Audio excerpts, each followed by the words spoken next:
नमस्कार दोस्तों, आप सबका एस्ट्रोडिफा पर हार्दिक स्वागत है। आज हम बात करेंगे कि कुंडली के माध्यम से कैसे इष्ट देवता व्यक्ति के कौन से हो सकते हैं, इसको कैसे निकाला जाता है और उदाहरण कुंडली के माध्यम से भी इसको समझेंगे कि कैसे कुंडली में से जो रूल्स हम आज समझेंगे उनको अप्लाई करते हैं, ताकि आप अपनी कुंडली से ये जान सकें आसानी से कि आपके कुंडली के अनुसार ग्रहों की परिस्थितियाँ जो हैं उसमें आपके इष्ट देवता कौन बनते हैं। तो आइए अपनी इस वीडियो को शुरू करते हैं।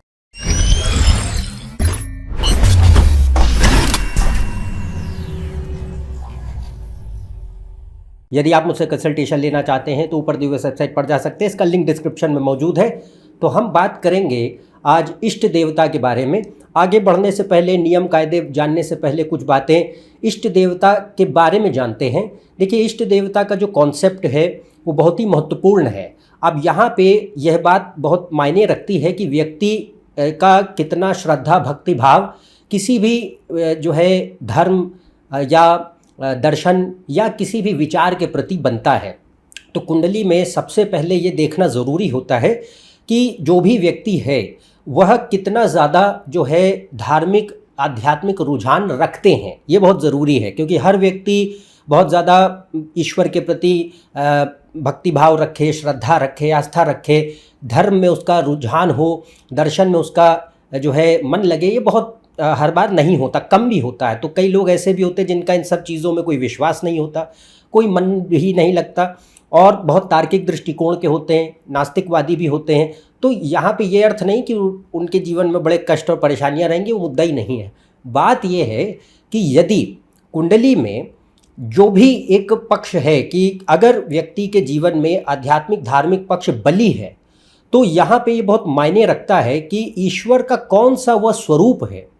कुछ भी हो सकता है, वो चाहे एक पुरुष के स्वरूप में हो या स्त्री के स्वरूप में हो, उससे फ़र्क नहीं पड़ता, वो तो कुंडली के अनुसार पता चलेगा। पर कौन सा वो ईश्वर का स्वरूप है जो कि उसकी सबसे ज़्यादा सहायता करता है जीवन के दोनों ही पहलुओं में, एक उसका भौतिक जीवन और एक आध्यात्मिक जीवन। तो आध्यात्मिक जीवन सर्वोपरि है, उसमें जो है सबसे पहले इष्ट देवता की जो भूमिका है, मुख्य भूमिका जिसके लिए इष्ट देवता की पूजा की जाती है, वह होता है अपने आप को तुम जान सको, तुम कौन हो ये पहचान सको, जीवन में अर्थ उद्देश्य है भी कि नहीं इसका व्यक्ति को उत्तर प्राप्त हो, और भी जो बड़े प्रश्न हैं ज़िंदगी के कि हम यहाँ क्या कर रहे हैं, जीवन की कोई सार्थकता है, कोई हमारे हाथ में चीज़ें हैं कि नहीं हैं, ये जो गहरे गूढ़ प्रश्न है, ईश्वर है भी या नहीं है, और अगर है तो उसका असली स्वरूप क्या है, जो आत्मज्ञान ब्रह्म ज्ञान की हम बात कहते हैं, वह भी यहाँ पे इष्ट देवता के माध्यम से जो है पूरी होती दिखाई पड़ती हैं यदि व्यक्ति उस तरफ जुड़ता है। अब बात यह भी है कि एक और पक्ष है जिसे समझना ज़रूरी है, फिर हम आगे बात करेंगे कि कैसे इसको निकाला जाता है। तो सबसे पहले एक चीज़ मैं आपको यहाँ बताना चाहता हूँ कि हिंदू धर्म में, सनातन धर्म में अनेकों देवी देवताएं कहे गए हैं, इसमें कोई दो राय नहीं है। पर जो हमारा मूलभूत आधार तत्व है धर्म का, वो सनातन है, यानी ब्रह्म को मानता है। एक ही ब्रह्म है, अद्वैत है और अनंत है, देश काल निमित्त के परे है। ये अखंड सत्यता को जो इसकी परिभाषा दी गई है कि सुप्रीम अल्टीमेट रियलिटी, जिसे आप भगवान कहें, ईश्वर कहें, किसी भी नाम से पुकारें, वह निर्विकार है, अद्वैत है, अनंत है, देश काल निमित्त के परे है और हम वही हैं। हम में और उसमें कोई अंतर नहीं है। जो व्यक्ति ये समझता है कि अंतर है, वो अज्ञान में जीवित है। यही वेदांत कहता है, यही सनातन धर्म कहता है। तो एब्सोल्यूट रियलिटी ब्रह्म है, ब्रह्मन का नाम दिया गया, और उस शुद्ध सच्चिदानंद स्वरूप में है, pure existence consciousness bliss, beyond space time causation, and it is infinite and non dual, and we are that. तो हम असलियत में अगर टटोल के देखें तो हमारा असली स्वरूप शुद्ध चेतना का ही है, सत्य का ही है, आनंद का ही है। इसके अतिरिक्त हम कुछ हैं ही नहीं। ये प्राणी रूप जो आपको दिखाई देता है, ये सिर्फ व्यवहारिक स्तर पे है, ट्रांजैक्शनल रियलिटी है, सुप्रीम रियलिटी नहीं है। तो कॉन्शियसनेस ही व्यक्ति का असली स्वरूप है, जिसे हम आत्मा कहते हैं, चैतन्य कहते हैं। तो अब सनातन धर्म में यही चेतना अपने आप को अलग अलग नाम रूप व्यवहारों में परिलक्षित करती है, मैनिफेस्ट करती है।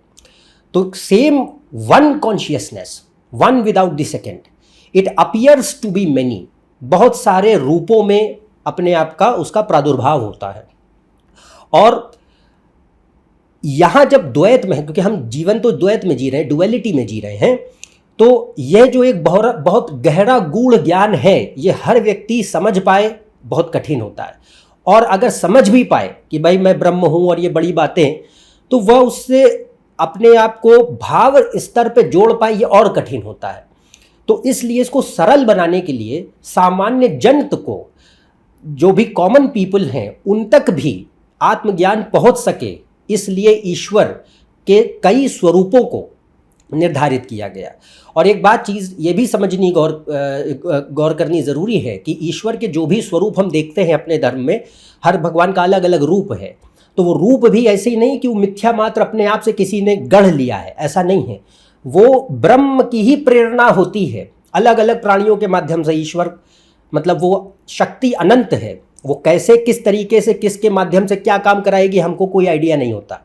तो वो जो भी आप एक आइकोनोग्राफी भी देखते हैं किसी भी ईश्वर के रूप की, चाहे वो देवी हो चाहे कोई पुरुष देवता हो, वो आइकोनोग्राफी जो आपको दिखाई पड़ती, छवि, इमेज, उसके वो भी कोई ऐसे ही नहीं बन गई है। उसके पीछे भी अर्थ है, और उसके पीछे वह अर्थ उस अनंत चेतना को ही दिखाता है जो निर्विकार है, अद्वैत है, निर्गुण है। तो वह धीरे धीरे एक सामान्य व्यक्ति जो कि बहुत ज़्यादा इतनी गहरी दार्शनिक और तार्किक परिस्थितियों को नहीं भी समझ सकता, धीरे धीरे वह भी उस मुकाम तक पहुँचे कि वह आत्मज्ञानी बन जाए। उसके लिए इष्ट देवता का सर्वप्रथम उपयोग माना गया है। इसके बाद अगला जो पार्ट आता है वो है भौतिक जीवन।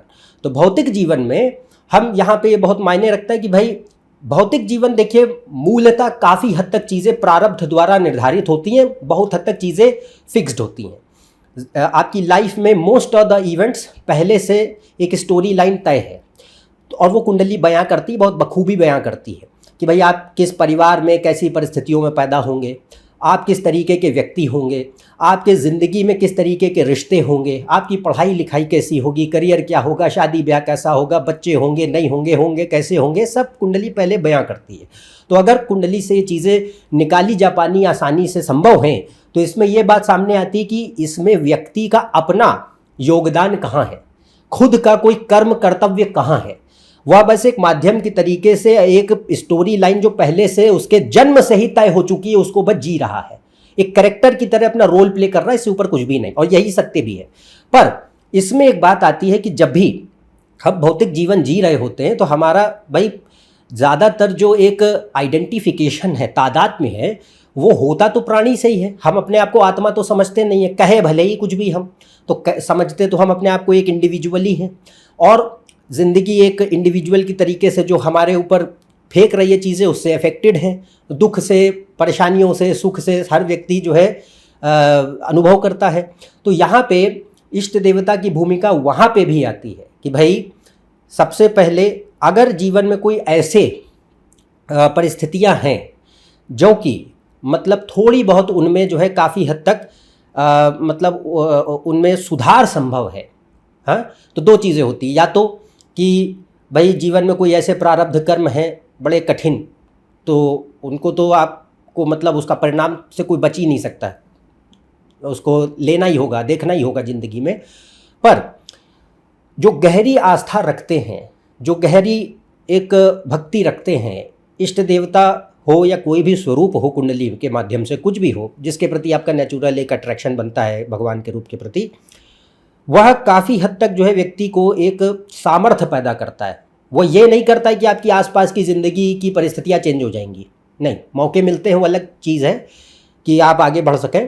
पर सबसे पहले वो व्यक्ति को मजबूत करता है कि पहले आप अपने आप को जो है देख पाएँ कि भाई मैं क्या कर सकता हूँ इस कोई भी विकट परिस्थिति जो मुझे तंग करती है उससे बाहर निकलने के लिए।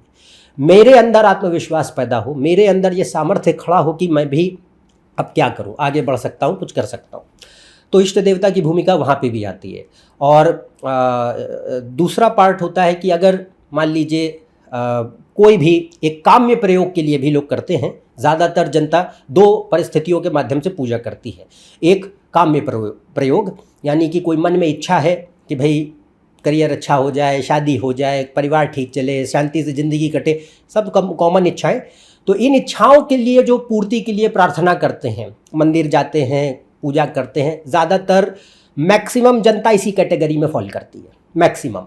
तो काम्य के लिए जो भी करते हैं तो ऐसा नहीं, पूर्ति नहीं होती है, पर इसमें ध्यान रखिए, ग्रहों को पूरी तरीके से पलट डालने की शक्ति नहीं होती है, क्योंकि वो जो लॉजिक बनाया वो भी ईश्वर ने ही बनाया है। वो अपने लॉजिक को खुद पलट दे तो फिर सृष्टि का विनाश हो जाएगा।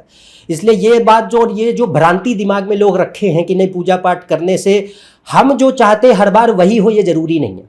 ग्रहों का उल्लंघन और तर्क का उल्लंघन, माया के द्वारा बनाए गए नियम कायदे कानून का उल्लंघन ईश्वर अवतार रूप में भी नहीं कर सकते, नामुमकिन है। ये सहायता कर सकते हैं, और आत्मज्ञान की अगर पराकाष्ठा पे व्यक्ति पहुंच चुका है तो फिर माया उसका कुछ बिगाड़ ही नहीं सकती, क्योंकि माया तो चलती रहेगी, आपके अंदर से रिएक्शन बंद हो जाएगा। You are no longer affected by the things which maya throws in front of you. तो वो चीज़ आ जाती है, वो बहुत ही उच्च दर्जे की स्थिति है।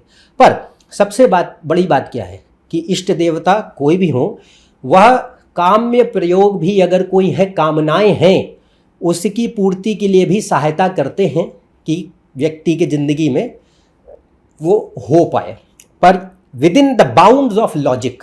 ये नहीं कि बिल्कुल ही कुछ भी हो जाए। सुपर नेचुरल व्यक्ति को लग सकता है, कई बार आप सोचते हैं बड़ा चमत्कार हो गया, चमत्कार कुछ नहीं होता है, हमें उसके पीछे का लॉजिक नहीं पता होता। प्रॉब्लम ये होती है, तो वो लॉजिक हमारे सर के इतना परे है कि हमें चमत्कार जैसा प्रतीत होता है।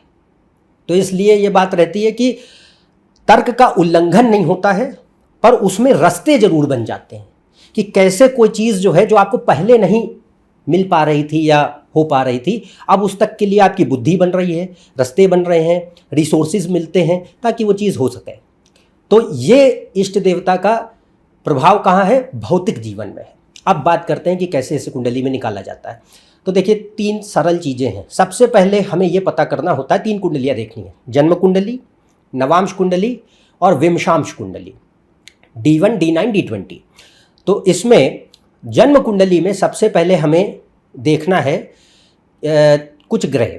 एक है धर्म त्रिकोण, पहला 5वां नवा भाव, चंद्रमा, लग्नेश, सूर्य और बृहस्पति। तो चंद्रमा आपका मन है, लग्नेश आपका बुद्धि और मस्तिष्क है, शरीर है और सोच है, गुरु धर्म दर्शन अध्यात्म का कारक होता है, ज्ञान का कारक होता है। सूर्य आपका नेचुरल आत्मा कारक ग्रह है, मतलब वह ग्रह जो चेतना को सबसे पहले व्यक्ति के भीतर लेके आता है। तो the planet which signifies the consciousness with in you, इसको ऐसे समझना है। और धर्म त्रिकोण, पहला 5वां नवा भाव, ज्ञान, भक्ति, आस्था, श्रद्धा, गुरु, धर्म, भगवान, पूजा पाठ, दर्शन, इनका होता है।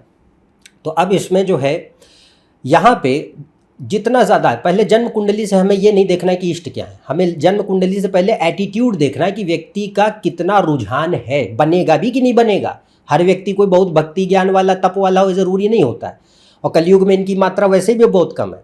तो ये बात रहती है कि आपको पहले कुंडली, जन्म कुंडली से ये देखना है कि व्यक्ति का रुझान है भी कुछ कि नहीं है। तो उसके लिए धर्म त्रिकोण और ये जो ग्रह कहे उनको देखेंगे। जितना ये बली होंगे, आत्मा कारक जितना अच्छा है, लग्नेश जितना बली है, पहले 5वें 9वें भावों में आपस में जितना संबंध बनता है कि ये त्रिकोण के स्वामी आपस में रिलेशन में हैं या उन्हीं भावों में बैठे हैं, पहले 5वें 9वें भाव में शुभ ग्रह, मतलब गुरु या बुध या चंद्रमा, ऐसे ग्रह, सूर्य वगैरह बैठे हैं, और ये जो है आध्यात्मिक योग अच्छे बनाते हैं, यानी कि इनका संबंध आपस में भी बनता है, गुरु शनि केतु से बनता है। तो ये व्यक्ति के भीतर नेचुरली एक इंक्लिनेशन पैदा करते हैं कि वो एक एग्जिस्टेंशियल क्राइसिस धीरे धीरे लाता है कि मैं अपने आप को जानूं कि मैं हूं कौन, जीवन का अर्थ उद्देश्य कुछ है भी कि नहीं, कि सिर्फ पैसा कमाया, करियर बनाया, परिवार किया और चले गए दुनिया से। तो ये जो एक पार्ट होता है, ये जो एक फीलिंग है कि कोई अर्थ जिंदगी का है कि नहीं, वह और गहरे गूढ़ प्रश्न, वह ये ग्रह पैदा करते हैं जब ऐसे योग बनाए। ऐसे ही नवांश देखना है, नवांश में भी सेम चीज़ देखनी है, एग्जैक्टली सेम चीज़ देखनी है। तो मान लो कई बार ऐसा होता है कि भाई जन्म कुंडली में ऐसे योग बहुत प्रबल नहीं आ रहे, तो नवांश में काफ़ी अच्छे योग हो गए। नवांश में पहला पांचवा नवा भाव बली है, आत्मा कारक की प्लेसमेंट वहाँ बढ़िया है, लग्नेश ताकतवर है, सूर्य चंद्र गुरु केतु शनि आपस में रिलेशन बना के बैठे हैं, मतलब केंद्र में या मतलब मोक्ष त्रिकोण में या धर्म त्रिकोण में। तो पहले पांचवें नवे चौथे आठवें 12वें भाव कहीं पर भी बना के बैठे हैं और ताकतवर है। तो ये क्या दिखाई पड़ेगा कि भाई हो सकता है जिंदगी के शुरुआत में व्यक्ति का बहुत ज़्यादा रुझान ना रहा हो इस तरफ, वो अपने जैसे नॉर्मल लाइफ लोग पीछे भाग रहे होते हैं दुनियादारी के पीछे, उसी तरफ जा रहा हो। पर नवांश क्या दिखाता है कि लेटर स्टेज इन लाइफ हो सकता है उसका इंटरेस्ट काफ़ी बढ़ जाए। तो नवांश में जो है ये ग्रह प्रेरित कर देंगे ऐसे अनुभव, ऐसी परिस्थितियाँ खड़ी करके कि व्यक्ति को उस तरफ ढकेलने लग जाते हैं कि आप बढ़िए धर्म दर्शन अध्यात्म की ओर, अपने आप को जानने के लिए ईश्वर के प्रति भक्ति भाव पैदा करें। तो वो चीज़ नवांश से भी कन्फर्म की जानी चाहिए। और एक कॉन्सेप्ट और है, वो है आत्मा कारक को नवांश में जरूर देखें। तो आत्मा कारक नवांश में, आत्मा कारक कौन होता है? वह ग्रह जो कुंडली में सबसे ज़्यादा डिग्री का है, जिसकी सबसे ज़्यादा डिग्री है। तो आत्मा कारक से नवांश कुंडली में जहाँ भी आत्मा कारक बैठा है, कोई भी ग्रह हो सकता है राहु केतु को छोड़ करके, बाकी कोई भी ग्रह बनेगा एक्सेप्ट राहु केतु। तो वह वहाँ से कुंडली में नवांश में जहाँ वो है वहाँ से 12वें स्थान पे किन भावों का, किन ग्रहों का प्रभाव है। तो मान लो अगर चंद्रमा आत्मा कारक है, मीन राशि में बैठा है तो नवांश में, तो मीन राशि से 12वां स्थान कौन हो गया? कुंभ राशि हो गई। तो कुंभ में अगर वहाँ कोई ग्रह बैठा है तो उस ग्रह से जो रिलेटेड देवी देवता है, जिनकी बात अभी हम थोड़ी देर में करेंगे कि हर ग्रह कौन कौन से देवी देवता को दिखाता है, तो जो ग्रह वहाँ बैठा है उससे संबंधित देवी देवता के प्रति क्या हो सकता है? भक्तिभाव नेचुरली पैदा हो सकता है, वो इष्ट देवता कहे जा सकते। ऐसे ही अगर कोई ग्रह वहाँ नहीं बैठा है आत्मा कारक से 12वें स्थान पे नवांश में, तो क्या कोई ग्रह उसे देख रहा है, दृष्टि दे रहा है, अच्छे स्थिति में बैठ के दृष्टि दे रहा है, तो वो ग्रह के रिलेटेड देवी देवता देखे जा सकते हैं। अब अगर कोई ग्रह ना बैठा है ना दृष्टि दे रहा है, तो उस पीछे वाले भाव के स्वामी को ले लीजिए कि अच्छा उससे संबंधित देवी देवता देखे जा सकते हैं। ठीक है। अब तीसरा बात आती है विमशांश कुंडली। तो विमशांश में D20 ये मेन कुंडली होती है जो आध्यात्मिक जीवन को दिखाती है इंसान के, कि व्यक्ति के लिए कौन से मार्ग अच्छे हो सकते हैं, कि ये व्यक्ति ज्ञान योग के प्रति ज़्यादा जाएगा या भक्ति योग के प्रति ज़्यादा जाएगा या ध्यान और तपस्या और योग के प्रति ज़्यादा जाएगा या कर्म योग में ज़्यादा जाएगा, कौन से मार्ग हैं। तो वहाँ पे अगर हम इष्ट देवता देखें तो विमशांश में कैसे पता लगाया जाता है? पहले नंबर 1 जो थंब रूल है वो ये कि विमशांश में सबसे जो मजबूत ग्रह है, सबसे बली ग्रह, वो किसी भी भाव का स्वामी हो, कहीं भी बैठा उससे फर्क ही नहीं पड़ता है। अगर कोई ग्रह उच्च का है, कोई ग्रह अपनी राशि में है, कोई ग्रह जो है मतलब अगर 5वें 9वें भाव में बैठा है, क्योंकि 5वां 9वां भाव जो होते हैं वो मेन भाव होते हैं ईश्वर के। 5वां भाव क्या है? मंत्र का है, ईश्वर का नाम। 9वां भाव क्या है? ईश्वर के स्वरूप का है, ज्ञान का है। तो 5वें 9वें भाव में जो ग्रह बैठे हैं अगर विमशांश में, तो अगर वहाँ कोई ग्रह बली होकर बैठा है तो स्ट्रेट अवे वही होगा ग्रह, उससे संबंधित जो देवी देवता होंगे वो आपके लिए इष्ट बनेंगे ही बनेंगे। और अगर कोई ग्रह मान लो 5वें 9वें भाव में नहीं बैठा है और कहीं और भी बैठा है पर वो उच्च का है, अपनी राशि में है, तो उससे संबंधित देवी देवता देख सकते हैं आप। हाँ। और मान लीजिए मल्टीपल प्लैनेट्स हैं कि 2-3 ग्रह, मान लीजिए 2 ग्रह अपनी राशि में बैठ गए, तो उसमें ये देखिए कि कौन सा जो है ज़्यादा ताकतवर है। हाँ। तो मान लो कोई 2 ग्रह हैं उच्च के हो गए, पर अगर मान लो उनमें से कोई 5वें 9वें भाव का स्वामी है, लग्न का स्वामी है, 10वें का स्वामी है, तो उसको ज़्यादा कंसीडरेशन मिलेगा क्योंकि वो अच्छे भावों का कंट्रोलर है। ऐसे इसको देखा जाता है।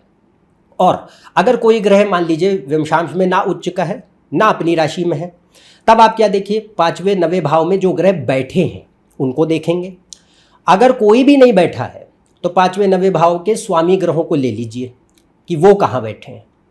और 5वें 9वें भाव जितने बली होते हैं विमशांश में, उतनी ज़्यादा ये दिखाता है लग्न 5वां 9वां भाव जितना बली होगा विमशांश में, उतना ज़्यादा ये आध्यात्मिक उन्नति को दिखाएगा कि व्यक्ति के भीतर ये सामर्थ्य क्षमता है कि वह आगे ज़िंदगी में बढ़ सकता है, ज्ञान भक्ति वैराग्य तपस्या साधना मुमुक्षुत्व के लिए, इसके लिए। तो ऐसे इसको आपको एनालाइज करना है। और यहाँ एक बात और कि ये कोई ज़रूरी नहीं है कि एक ही इष्ट देवता हो, ये भी नहीं होता है। ये भी एक बड़ा इंपॉर्टेंट पॉइंट है कि लोगों के दिमाग में कई दफ़ा होता है कि अच्छा इष्ट देवता है तो कोई एक ही होगा। कोई ज़रूरी नहीं है कि कोई एक ही होगा, मल्टीपल भी होते हैं। तो मान लीजिए आपकी कुंडली में लग्न अच्छे योग बनाता था, नवांश भी अच्छे योग थे कुंडली में आध्यात्मिक जीवन के लिए, विमशांश में भी थे। तो अब क्या होगा कि लग्न में 5वें 9वें भाव, नवांश में 5वें 9वें भाव और विमशांश में 5वें 9वें भाव के ऊपर जो ग्रहों का प्रभाव है उनसे संबंधित देवी देवताओं की जो पूजा पाठ है वो आएगा, उसके तरफ नेचुरल इंक्लिनेशन जाएगा। और ये भी कई बार होता है कि अगर कुंडली किसी व्यक्ति की बड़ी अच्छी है आध्यात्मिक जीवन के लिए, ये 100% होगा कि आप कुंडली को जाने ना जाने, ज्योतिष का आपको कुछ आता हो या ना आता हो फर्क ही नहीं पड़ता है, वो उस देवी देवता के प्रति ऐसा अपने आप ही एक वक्त पे आपका जो है बनने लग जाएगा नेचुरल इंक्लिनेशन, भले ही तुम कितने ही बड़े नास्तिक क्यों ना रहे हो पहले, कोई फर्क नहीं पड़ता।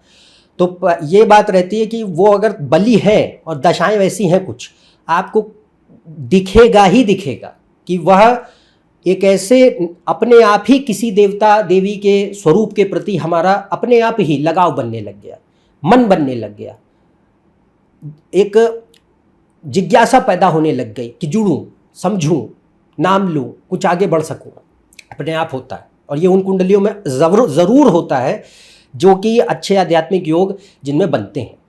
तो ये तो कुछ एक कॉन्सेप्ट्स थे जिससे आपको इष्ट देवता निकाले जाते हैं। अभी इसको कुंडली पे कैसे अप्लाई करते हैं वो भी देखेंगे। उससे पहले अब जान लेते हैं कि हर ग्रह किस देवी देवता का संबोधित करता है। ठीक है, तो ये रूल्स तो आपको पता है, अब इनको आप अप्लाई करेंगे तो आप उसमें हर ग्रह मान लीजिए कोई अगर आता है तो क्या दिखाएगा। सबसे पहले यहाँ लेंगे सूर्य को। तो सूर्य में जो है ये भी देखना है कि देवी और देवता मतलब गॉड एंड गॉडेस पुरुष स्वरूप है या स्त्री स्वरूप है। तो स्त्री स्वरूप भी हो सकता है, देवी भी हो सकती है। देवी में क्या होगा, शुक्र और चंद्रमा का कहीं ना कहीं ज़्यादा प्रभाव होगा क्योंकि वो दोनों फीमेल प्लैनेट्स हैं। तो अगर शुक्र चंद्रमा मान लीजिए कुंडली में लग्न नवांश विमशांश में तीनों जगह बली हैं, अच्छे बैठे हैं, इनका योग अच्छा है या इनका प्रभाव अच्छा है, इनकी ताकत अच्छी है, तो ये दिखाएगा कि भाई आप जो है देवी स्वरूप की पूजा जरूर कर सकते हो। देवी स्वरूप में भी हर ग्रह देवी स्वरूप को भी दिखाता है, ऐसे ही देवता स्वरूप को भी दिखाता है। तो अगर मान लो शुक्र चंद्र के अलावा जैसे सूर्य मंगल गुरु इनका प्रभाव ज़्यादा है तो वो क्या दिखाएगा, देवता स्वरूप दिखाएगा, मेल गॉड दिखाएगा, और उधर होगा तो फीमेल गॉड। तो सूर्य में देखेंगे तो सबसे पहले क्या होता है, जो देवता स्वरूप है उसमें क्या है, एक है राम और एक है शिव। तो शिव अगर हैं, सूर्य दोनों को दिखाता है, शिव भी और राम भी, पर राम में क्या होगा, गुरु का प्रभाव भी आएगा। अगर गुरु है तो गुरु क्या है, परा विष्णु, भगवान विष्णु का संबोधित करता है। तो अगर सूर्य और गुरु इकट्ठे हैं या सूर्य बुध इकट्ठे हैं तो क्या दिखाएगा कि भगवान राम को भी दिखा सकता है। और अगर सूर्य अकेला है, सूर्य शनि हो गए, सूर्य मंगल हो गए, तो ये सब क्या होगा, भगवान शंकर शिव ही इष्ट बनेंगे। देवी में देखेंगे तो देवी में दो हैं देवियां, एक है सवितुर गायत्री और एक है मातंगी। तो मातंगी जो है वो तांत्रिक स्वरूप है सरस्वती का, और सवितुर गायत्री वेद माता गायत्री जिनको कहते हैं, जिनका मंत्र है गायत्री मंत्र, तो वह भी इससे देखी जाती हैं, ज्ञान की देवी मानी गई हैं। तो सूर्य में देवी ये हैं। अगला आता है चंद्रमा। चंद्रमा क्या है, फीमेल प्लेनेट है, पर अब इसमें भी देवी देवता। तो देवता कौन है, भगवान कृष्ण। भगवान कृष्ण में सबसे पहले क्या होता है, गुरु बुध चंद्रमा, क्योंकि गुरु कौन है, विष्णु। अगर विष्णु भगवान के कोई भी अवतार हो तो उसमें गुरु की भूमिका जरूरी है। बृहस्पति होगा, बुध होगा, तब भगवान विष्णु आते हैं। और फिर उनके क्योंकि अवतार कई है कि जैसे सूर्य में भगवान राम है, चंद्र में भगवान कृष्ण है, तो भगवान कृष्ण के प्रति आस्था देखने मिलती है, वो इष्ट बन सकते हैं अगर चंद्र का जो है प्रभाव है गुरु बुध के साथ में। ऐसे देवी अगर देखेंगे तो चंद्रमा तो देवी का कारक ग्रह है, तो इसमें देवी कौन, आद्य शक्ति, डिवाइन, जो जिसको क्रिएशन के लिए जो है जिम्मेदार मानते हैं, आद्य शक्ति। अब वो आद्य शक्ति आप चाहे पार्वती के रूप में माने, चाहे भुवनेश्वरी के रूप में माने, चाहे राधा के रूप में माने, चाहे आद्य शक्ति किसी भी रूप में माने, देवी के सारे स्वरूपों को, खास तौर से शांत स्वरूपों को, उग्र स्वरूपों को चंद्रमा नहीं दिखाता, शांत स्वरूपों को चंद्र दिखाएगा जो भी देवी के हों। तो ये चंद्र के हो गए। अगला कौन है, मंगल। तो मंगल क्योंकि पुरुष प्रधान है तो मंगल में अक्सर जो है भगवान देवता स्वरूप ज़्यादा हो जाते हैं। इसमें सबसे पहले हनुमान जी हैं, कार्तिकेय हैं, रुद्र हैं, भगवान शंकर का रुद्र रूप, और हनुमान हैं और कार्तिकेय हैं। ये मंगल से देखे जाते हैं। मंगल का अगर प्रभाव किसी के केस में ज़्यादा है तो ये आपको देखने मिलेगा। और मंगल शनि अक्सर अगर इकट्ठे हैं, मंगल शनि साथ में है, तो ये तीनों रूप आ सकते हैं। मंगल शनि का साथ में समन्वय होता है। देवी को अगर देखेंगे तो इसमें है बगुलामुखी देवी, जो कि तांत्रिक देवी हैं, 10 महाविद्याओं में एक है। मंगल उनको दिखाता है। तो अगर किसी के कुंडली में इस प्रकार के योग हैं तो बगुलामुखी की पूजा भी देख सकते हैं। इसके अलावा बुध है, बुध में कौन है? भगवान विष्णु और भगवान गणेश। तो भगवान विष्णु में सबसे पहले क्या है? गुरु और बुध इकट्ठे हैं कहीं, तो बृहस्पति भगवान विष्णु का मूल संबोधित करने वाला ग्रह है। और अगर बुध है तो दोनों इकट्ठे हैं, तो भगवान विष्णु का स्वरूप अवश्य आएगा, बिल्कुल आएगा। और वो परा विष्णु के रूप में भी आप उनको भज सकते हैं। तो भगवान विष्णु है, भगवान गणेश हैं। भगवान गणेश बुद्धि के देवता भी माने गए हैं। इसके बाद देवी रूप में अगर देखें तो सरस्वती, जो कि बुद्धि, कला, साहित्य, संगीत सबकी देवी हैं। और दूसरा है त्रिपुर सुंदरी। त्रिपुर सुंदरी भी बुध दिखाता है। एक्चुअली त्रिपुर सुंदरी 3 ग्रह दिखाते हैं, शुक्र, बुध, चंद्रमा। तो शुक्र, बुध, चंद्रमा जब 3 कहीं इकट्ठे हैं, धर्म त्रिकोण पे इनका प्रभाव है, तो समझें कि कहीं ना कहीं ये त्रिपुर सुंदरी, जिनको ललिता भी कहते हैं, षोडशी भी कहते हैं, अलग अलग नाम हैं, उनकी पूजा बड़ी अच्छी मानी जाती है, वो इष्ट बन सकती हैं। इसके अलावा अगला आता है गुरु। तो गुरु में सबसे पहले एक ही देव हैं, भगवान विष्णु मेन। और अगर देवी की बात करते तो है माँ तारा, जो कि तांत्रिक देवी हैं, उग्र देवी हैं। इनकी पूजा हर कोई नहीं कर सकता, क्योंकि ये इसके लिए तांत्रिक मंत्र की दीक्षा होनी चाहिए गुरु के द्वारा, उसके बाद ही आप कर सकते हैं। पर भाई जिन लोगों की कुंडली में इस तरीके के योग होते हैं, बिल्कुल देखा जा सकता है, क्योंकि गुरु ही तारा देवी का कारक माना गया है। तो यहाँ पे अक्सर गुरु में सबसे पहले ब्लाइंडली आपको देखना है। अगर भाई तांत्रिक मार्ग हर किसी के बस की तो नहीं है, भगवान विष्णु की पूजा कीजिए, सबसे बेस्ट है। इसके अलावा शुक्र में भी क्या है? अगर ईश्वर के रूप में देखें तो शिव और परशुराम, भगवान शंकर और परशुराम। और शिव में भी मेन शुक्र का जो मंत्र है कौन है? महामृत्युंजय। अगर शुक्र किसी के केस में बली है, मान लो शुक्र और सूर्य का प्रभाव इकट्ठे, तो सूर्य भगवान शंकर, शुक्र क्या है? शुक्राचार्य का एक मंत्र था जिसे मृत संजीवनी मंत्र कहते हैं, महामृत्युंजय, वो उनके द्वारा सिद्ध मंत्र है। तो ये शुक्र अगर बली है और भगवान शंकर कुंडली में इष्ट बन रहे हैं, तो उसमें ज़रूर से ज़रूर महामृत्युंजय जाप करना चाहिए। तो महामृत्युंजय सिर्फ व्यक्ति को बहुत भयानक कष्ट है या मृत्यु की स्थिति है ऐसे में नहीं किया जाता है। ईश्वर का नाम है, वो विरक्ति और वैराग्य और संन्यास के लिए भी जिम्मेदार बनता है, आत्मज्ञान के लिए भी जिम्मेदार बनता है।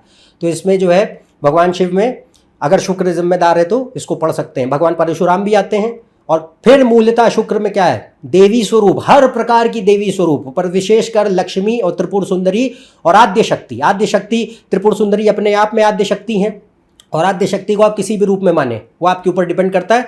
वो एक ही अद्वैत है, अनंत है, ब्रह्म की ही शक्ति है। तो वो जो पराशक्ति है, जिसके द्वारा ही ये सब सृजन किया गया है, वो होता है शुक्र चंद्र इकट्ठे।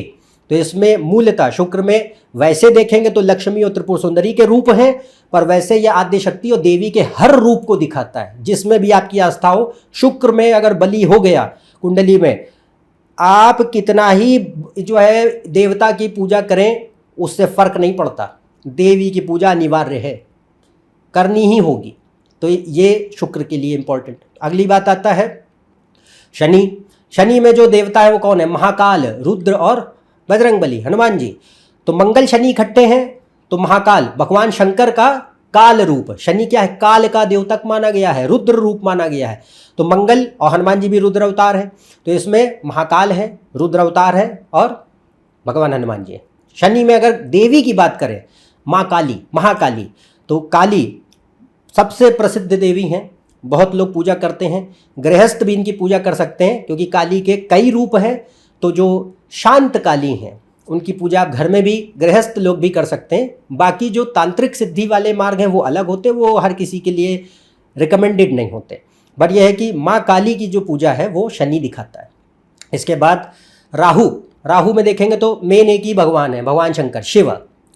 तो शिव में शिवलिंग की पूजा अवश्य करनी चाहिए। राहु अगर बली है तो उसमें भगवान शंकर ही मेन बनते हैं। और मृत्युंजय मंत्र है, रुद्राष्टक है, ये सब बड़े इंपॉर्टेंट बन जाते हैं पढ़ने के लिए। इसके बाद आता है देवी में राहु दिखाता है दुर्गा और छिन्नमस्ता। तो छिन्नमस्ता तो देखिए महा उग्र तांत्रिक देवी हैं, जिनके लिए बाकायदा सिद्धि होनी चाहिए, दीक्षा होनी चाहिए, तबे होता है। अन्यथा मेन साधारण स्तर पे दुर्गा जी की पूजा करें, हर व्यक्ति कर सकता है, कोई समस्या नहीं है। नवार्ण मंत्र है वो भी पढ़ सकते हैं, दुर्गा सप्तशती में अनेकों चीज़ें पढ़ सकते हैं। तो यहाँ पे राहु अगर बली है तो राहु देखिए अधर्म का ग्रह, वो सब अलग बात होती है। बट राहु में अगर जैसा मैंने कहा योग अच्छे हैं, राहु अच्छा बैठा है और इंपॉर्टेंट रोल अदा कर रहा है, तो शिव और दुर्गा को दिखाएगा। अगला लास्ट ग्रह है वो है केतु। केतु में मूलतः एक ही भगवान है, वो है गणेश। क्योंकि केतु के देखिए जो क्या होता है, सर नहीं होता है, सिर्फ धड़ होता है। तो केतु अक्सर वह देवी देवताओं को ज़्यादा दिखाता है जिनके सर नहीं है। तो भगवान गणेश, तो वहाँ पे गजानन है वो, तो हाथी का सर है। तो भगवान गणेश जो है वो केतु द्वारा दिखाए जाते हैं। बुध केतु मान लीजिए इकट्ठे हैं, भगवान गणेश की पूजा होनी चाहिए। और फिर देवी अगर है तो देवी में अक्सर फिर है धूमावती, जो कि फिर से महाउग्र तांत्रिक देवी, हर कोई पूजा नहीं कर सकता, बट केतु इनको दिखाता है। कुंडलियाँ अगर इस प्रकार हैं कि भैया आप कर सकते हैं, आगे बढ़ सकते हैं, तो धूमावती भी देखी जाएंगी। तो यहाँ हमने जाना कि जो है कैसे कौन से ग्रह क्या क्या दिखाते हैं। अब इसको कुंडली पे अप्लाई करते हैं जल्दी से। ये कुंडली आप देख पा रहे हैं, ये है स्वामी रामकृष्ण परमहंस जी की कुंडली। अब ये विवेकानंद जी के गुरु थे, इनको किसी भी जो है इंट्रोडक्शन ज़रूरत नहीं है। बट यहाँ पे अगर हम देखें तो पहले इस कुंडली में जो पॉइंट मैंने आपको बोले उनको अप्लाई करके चलेंगे। तो सबसे पहले देखिए लग्नेश, पहला पांचवा नवा भाव, आत्मा कारक, इनको देखते हैं। तो अब पहले हमने बात करी पहला पांचवा नवे भाव में, देखिए सूर्य, बुध, चंद्रमा, शनि उनका लग्नेश है, नवे भाव में चले गया। हाँ, गुरु कहाँ है, पांचवें भाव में बैठा हुआ है। तो अब यहाँ पे देखिए कि जो आध्यात्म के ग्रह हैं, धर्म दर्शन अध्यात्म के कौन होते हैं, गुरु, चंद्र, सूर्य, शनि, केतु। ये गुरु है ज्ञान, शनि वैराग्य विरक्ति, ध्यान तपस्या, चंद्रमा मन, और सूर्य है आत्मा, और केतु है मोक्ष। तो अब इसमें देखिए कि ये सब के त्रिकोण में केंद्र में ही बैठे हैं। तो सूर्य चंद्र इकट्ठे हो गए, शनि नवे में, गुरु पांचवें में। गुरु की लग्न पे दृष्टि है, गुरु की लग्नेश पे दृष्टि है। हाँ, लग्नेश नवे में उच्च का है, बली है। नवांश में लग्नेश जो लग्न का है वो कहाँ है, अपनी राशि में, वहाँ पे भी गुरु और बुध से संबंध बनाए हुए हैं। लग्न का स्वामी यहाँ पे भी नवांश में भी कहाँ, नवे भाव में गया हुआ है, धर्म के भाव में गया है, नवे भाव के स्वामी के साथ परिवर्तन किया हुआ है। हाँ, और अगली बात यहाँ आती है सूर्य, जो कि नेचुरल आत्मा कारक है, वो लग्न में कहाँ है, बली हो गया। भले ही कुंभ में, उससे कोई फर्क नहीं पड़ता, ये इनके स्वास्थ्य के लिए अशुभ है, पर आध्यात्मिक जीवन के लिए, सिद्धि के लिए, क्योंकि कुंभ में है, सतविषा में, एक विशेषकर ऐसी परिस्थिति है जो कि व्यक्ति को सिद्धि भी देती है। तो इस केस में जो है बली है, नवांश में सूर्य जो है धनु में है, बलशाली हो गया। इसके बाद नवे भाव का स्वामी कौन है, शुक्र है, उच्च का है। हाँ, और यहाँ पे अगर आप विमशांश देखेंगे, विमशांश में देखें तो कुंभ लग्न सेम बना जो लग्न में भी था। यहाँ पे क्या हो रहा है कि शुक्र चंद्र लग्न में आ गए। हाँ, बुध पांचवें में है, मतलब नवे में है, पांचवें भाव का स्वामी है।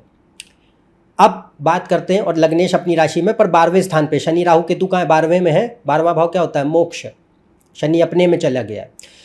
तो स्वामी रामकृष्ण परमहंस सबसे बड़ी बात क्या थे, माँ काली के उपासक, माँ काली की सिद्धि थी, और माँ काली से ही इनको प्रेम था, भक्ति थी। तो वो क्यों है, वही देवी क्यों है, बाकी कोई क्यों नहीं है। तो पहले मैंने क्या कहा, पहले भाव देखो। तो भाव जो देखना है, लग्न में, नवांश में, विमशांश में, तीनों कुंडलियों में बलशाली योग है। तो ये तो दिखाई दे रहा है कि ये जबरदस्त आध्यात्मिक योग वाली कुंडली है, उसमें तो अभी आपको क्लियर कर दिया। अब अगली बात रहती है कि यहाँ पे आप स्वरूप देखिए, तो यहाँ भक्ति आएगी आएगी, क्योंकि भाई नवा भाव में लग्न का स्वामी नवे में चला गया। ऐसे ही नवांश में भी लग्न का स्वामी नवे में है, नवे से परिवर्तन है, नवे का स्वामी उच्च का है। यहाँ पे भी जो है नवे का स्वामी शुक्र है, लग्न में है, योग कारक है। तो ये तो है कि नवा भाव भगवान का नाम जाप पूजा पाठ भक्ति का होता है, तो भक्ति भाव तो आएगा ही। पर अगली बात ये रहती है कि क्या होगा, तो उसमें सबसे पहले क्या है, फीमेल प्लैनेट्स का प्रभाव बहुत ज़्यादा है, इसलिए देवी रूप आएगा। क्यों, क्योंकि हर जगह यहाँ देखो, यहाँ पे नवे का स्वामी कौन है, शुक्र है। यहाँ पे नवे का स्वामी कौन है, विमशांश में शुक्र है। यहाँ पे नवे का स्वामी कौन है, चंद्रमा है। तो दोनों जगह, तीनों जगह शुक्र चंद्रमा का नवे भाव पे प्रभाव हो गया। इस कुंडली में शुक्र चंद्र इकट्ठे लग्न में बैठे भी हैं। हाँ, यहाँ पे शुक्र उच्च का हुआ है, चंद्रमा लग्न में गया है। हाँ, इसके बाद जो पांचवा भाव होता है, पांचवा भाव क्या होता है, मंत्र का होता है, उसको भी देखें यदि, तो पांचवे का स्वामी कौन है, बुध है। किसके साथ है, चंद्र के साथ है। यहाँ पे अगर आप देखेंगे तो यहाँ पे पांचवे का स्वामी कौन है, बुध है। हालांकि बुध भक्ति को नहीं दिखाता है, वेदांत को दिखाता है, बुद्धि दर्शन को दिखाता है। तो नो डाउट वेदांत का भी ज्ञान स्वामी जी को रहा है, बिल्कुल था, बट वो आया है बाद में, वो आया है जब वो काली सिद्धि प्राप्त कर चुके थे उसके बाद। तो पहली बात ये रहती है कि इस केस में देवी रूप प्रमुख हो गया, क्योंकि शुक्र चंद्र का प्रभाव बहुत ज़्यादा है। अगली बात रहती है कौन सा स्वरूप, शनि का स्वरूप, क्योंकि शनि यहाँ लग्नेश उच्च का है। यहाँ पे ये दोनों ग्रह नवे भाव के स्वामी जो है कहाँ, शनि की राशि में है। शनि लग्नेश है, 9वें भाव पे शनि की दृष्टि है। यहाँ पे देखेंगे तो 9वें भाव का स्वामी कौन है? चंद्रमा। उसके ऊपर किसकी दृष्टि है? शनि की दृष्टि है। तो कंडीशन ये हुई कि शनि द्वारा जो देवी दिखाई जाए कौन है? माँ काली, जो अभी दिखाया आपको। तो इस केस में क्या दिखाई पड़ता है कि क्यों काली के प्रति ही नेचुरल इंक्लिनेशन है, क्यों उन्हीं के प्रति ऑब्सेशन है, प्रेम है, अखंड अंधी भक्ति और श्रद्धा है, और उसके पीछे ही पूरा जीवन उन्होंने समर्पित किया। तो माँ काली का दर्शन भी रहा, सिद्धि भी रही, साक्षात्कार रहा, पर कुंडली इसे कैसे दिखा रही है ये हमने आज इसके माध्यम से समझा। तो यहाँ पे हमने आज बहुत बखूबी समझा कि इष्ट देवता का जो है महत्व क्या है, कैसे निकाला जाता है, कौन से ग्रह किस इष्ट देवता को दिखाते हैं, कुंडली में कैसे अप्लाई करिए। तो मेरे ख्याल से काफ़ी चीज़ें आप समझ पाए होंगे। आज के लिए बस इतना ही। उम्मीद करते हैं कि आपको वीडियो अच्छा लगा हो। यदि आप मेरे इस चैनल पर नए हैं, नीचे दिए हुए सब्सक्राइब बटन पर सब्सक्राइब कीजिए। ज़्यादा जानकारी, फेसबुक पोस्ट, रील्स, इन सब के लिए आप मेरे वेबसाइट, फेसबुक पेज, इंस्टाग्राम पे जुड़ सकते हैं। सबके लिंक डिस्क्रिप्शन में दिए हैं। अन्यथा हम आपसे अगली वीडियो में फिर से मिलेंगे। तब तक के लिए आज्ञा दें। नमस्कार, धन्यवाद।